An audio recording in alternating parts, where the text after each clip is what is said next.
नालेसफाईच्या कामकाजाप्रकरणी 81 लाखांची जादा बिलं अदा करण्यात आली आणि या प्रकरणी 12 जणांवर गैरव्यवहाराचा ठपका ठेवण्यात आला असून सोलापूर महानगरपालिकेचे आयुक्त सचिन ओंबासे यांनी कारणे दाखवा नोटीस बजावली असून 7 दिवसांमध्ये खुलासा सादर करण्याची मुदत देण्यात आली आहे।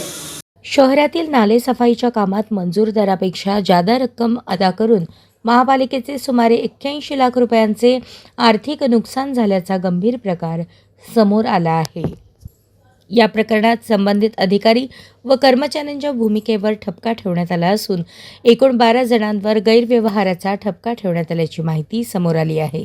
या प्रकरणाची गंभीर दखल घेत महापालिका आयुक्त डॉक्टर सचिन ओंबासे यांनी संबंधित अधिकारी कर्मचाऱ्यांना कारणे दाखवा नोटीस बजावण्याची प्रक्रिया सुरू केली आहे। संबंधितांना आपली बाजू मांडण्यासाठी 7 दिवसांची मुदत देण्यात येणार असून त्यांचे म्हणणे ऐकून घेतल्यानंतर पुढील कारवाईचा निर्णय घेतला जाणार आहे।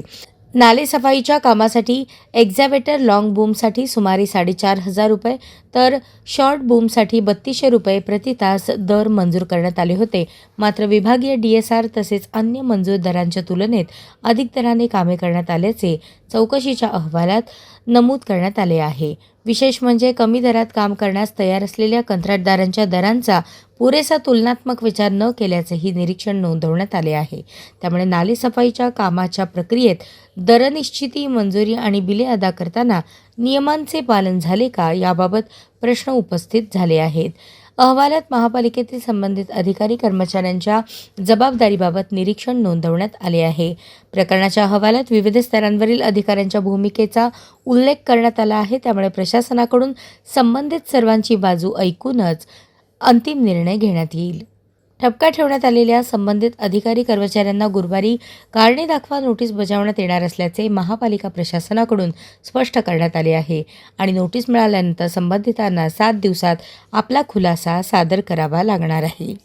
महापालिकेच्या निधीतून करण्यात येणाऱ्या कामांमध्ये मंजूर दर, प्रत्यक्ष कामाचे प्रमाण आणि अदा करण्यात आलेली रक्कम यामध्ये तफावत राहू नये यासाठी काटेकोर तपासणी आवश्यक असते।